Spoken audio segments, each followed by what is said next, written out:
So, you want to heal and shrink your fibroids naturally, but you're feeling overwhelmed and you're feeling defeated. You've tried everything from birth control to supplements to diet changes, and nothing has worked, right? Like one person tells you to avoid soy, another person tells you to eat soy, and you're just like, I'm confused. I'm so ready to just give up.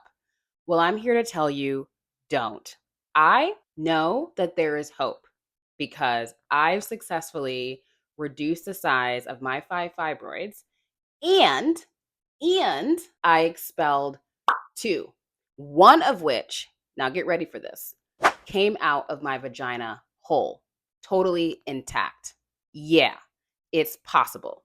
So that's why we on here, sis, so you can know how you can do it too, because I want you to know that it is possible with the natural route. And this is why I created this video, because there are so many videos on YouTube saying that, sharing their myomectomy stories, for example. But I don't see a whole lot of videos of people sharing how they not just like reduce the size of their fibroids, but actually got rid of them completely from the root using natural healing methods. And that's what I'm about to do with you. So keep watching.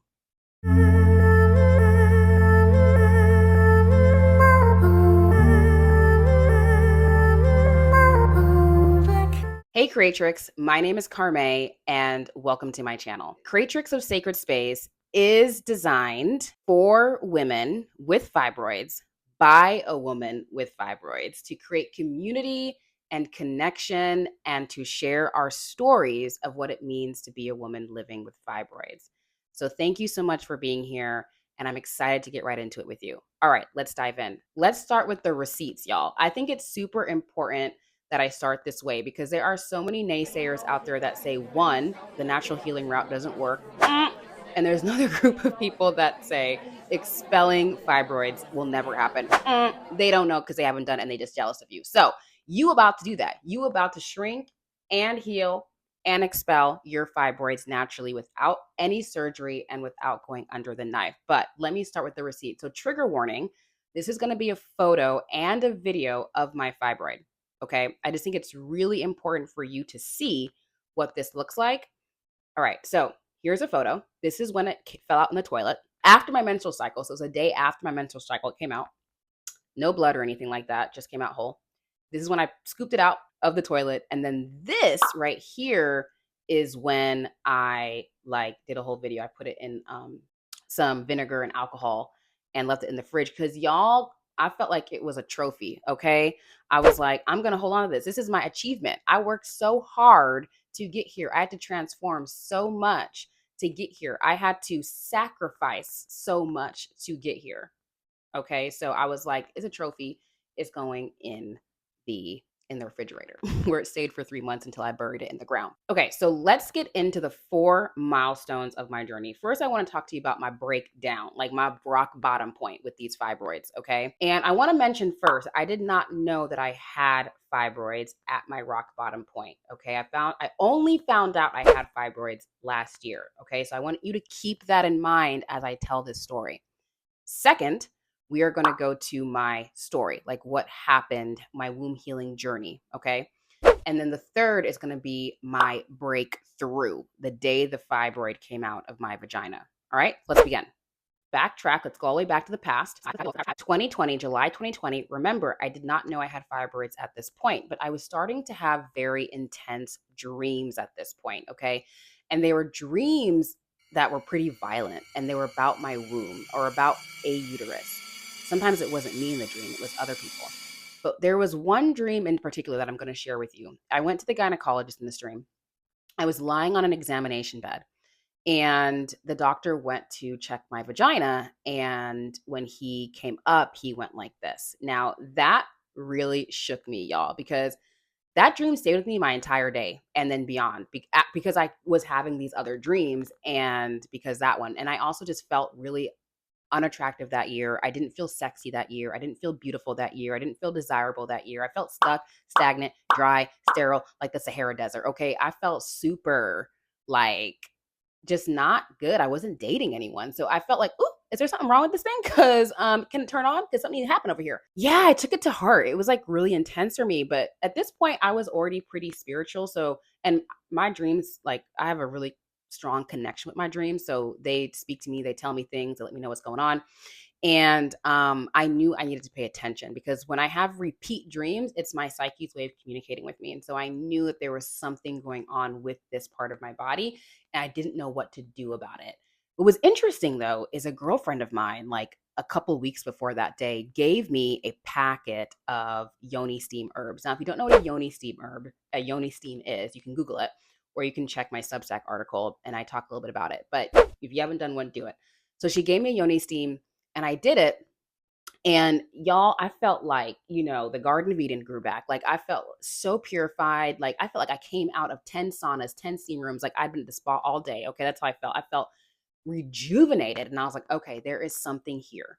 So fast forward to January 2021, I moved to Mexico. So I had to leave the US, the United States environment behind where I got sick.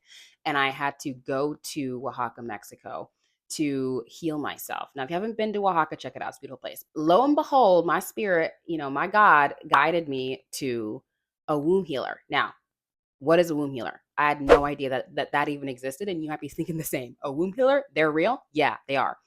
So I was guided to a womb healer. And she really opened my eyes, y'all. That was when my transformation began. Like, I believe that I have self-initiated myself on this womb healing path. Okay. So we started working together. And what I learned from her is that the womb is a sacred container. Let me know this. Do y'all think the womb is like this dormant thing that doesn't really do anything until we want to have a baby in it? Because that's what most people think. And no shame. I'm just asking because I think that's what most people think. But the womb is a sacred container and it is alive and actually influences all of our entire body. I mean, it influences our hormones, right? It influences how we think and how we feel every single day. And it is connected to every mother and grandmother in our feminine lineage, right? We all know now at this point that we were in our mother's womb when our mother was in our grandmother, right? So there's already that connection of wombs, okay? And so she told me that just like we've learned in epigenetics that trauma gets passed down through generations. Well, guess what? It actually gets housed in the uterus. Makes sense, right?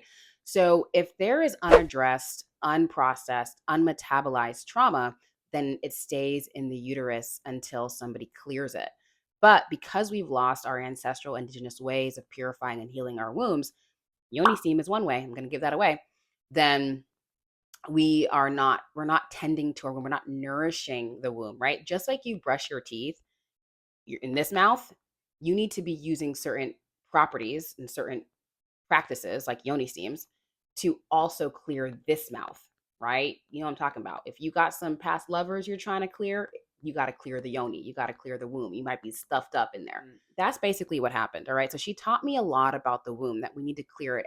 And so what this trauma is that it's the repressed memories, it's the unacknowledged memories, it's the emotions. And so I was clearing a lot of these emotions in our sessions. And what a womb healing session looks like, okay? It's like a hypnotherapy past life regression kind of experience. So she took me into my womb and I was reliving traumatic memories from the past. Like I was in deep, deep hypnosis, literally acknowledging and witnessing ancestors escaping slavery, in slavery, like multiple different memories that weren't mine. Okay.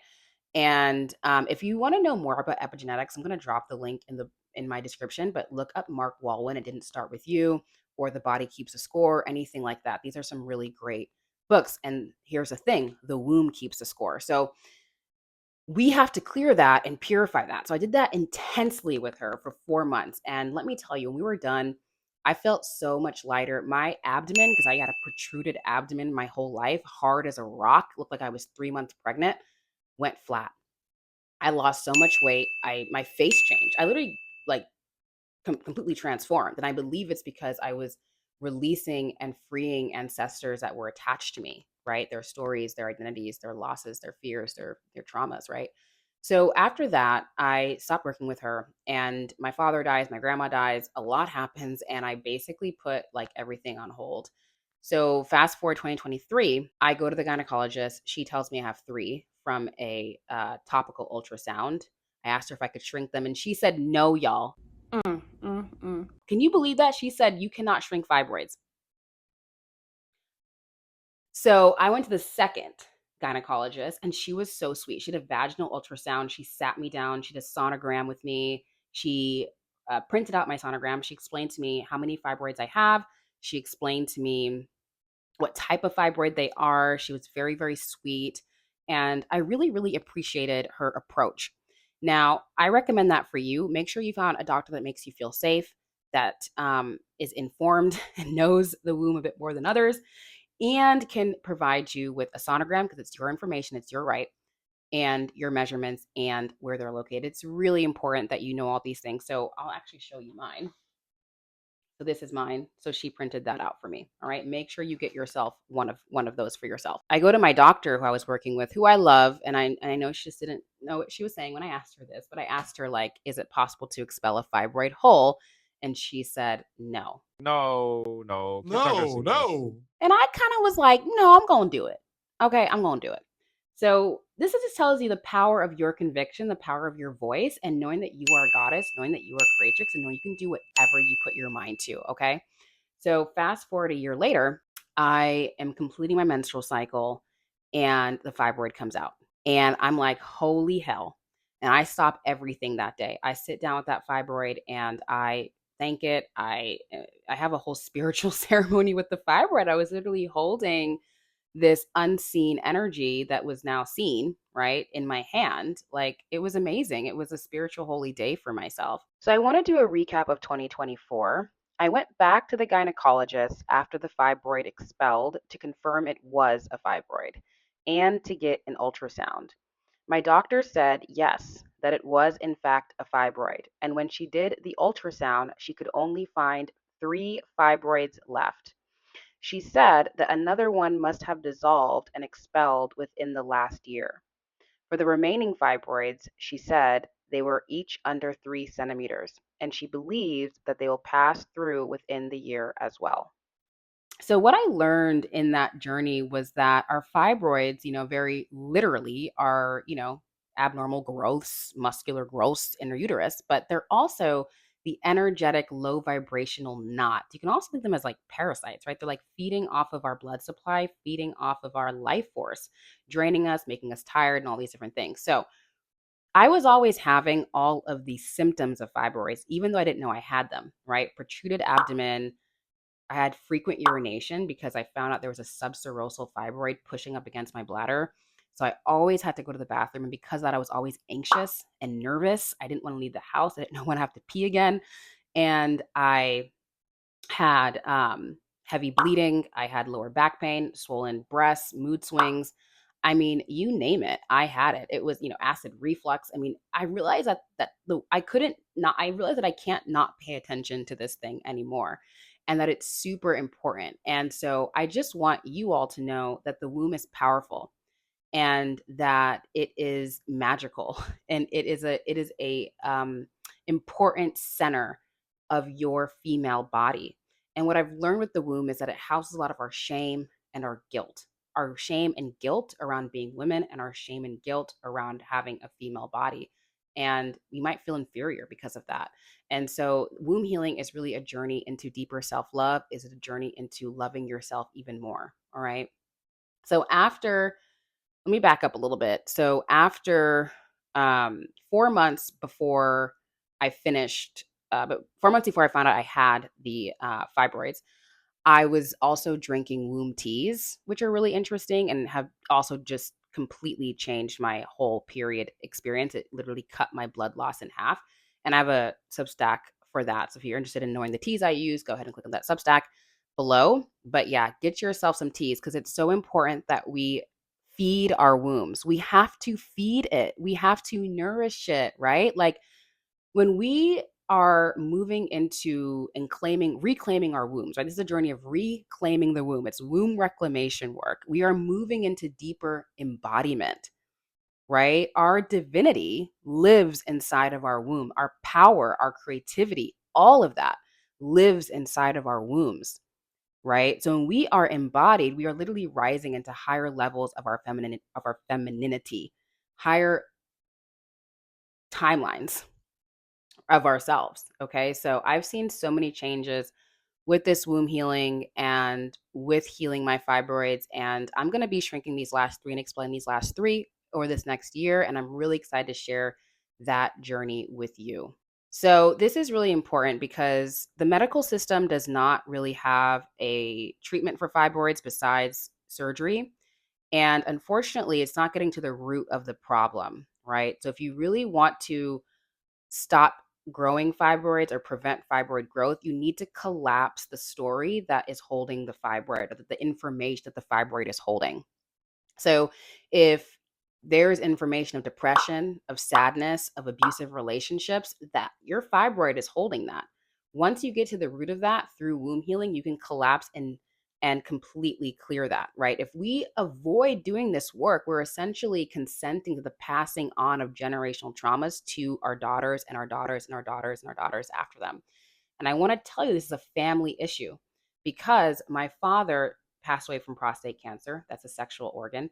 And then my brother also has something with his sexual organ. So it is in our family, and it is up to us to clear this so that we don't pass this. I'm not going to pass this, right? So if you are watching this, you are anointed and appointed to do this work. You are chosen by your family, by your lineage, by your ancestors to liberate them through womb healing, through ancestral healing. So I want you to know that you can heal your fibroids naturally. It is a process of devotion and self love and returning to your truth and your divinity. If you would like to read more about my story specifically, you can go ahead to my Substack and read my story for free. If you would like to obtain the teas I use, you can also go to my Substack and read those. So again, please go ahead and like this video if you found it useful and subscribe to my channel on your way out.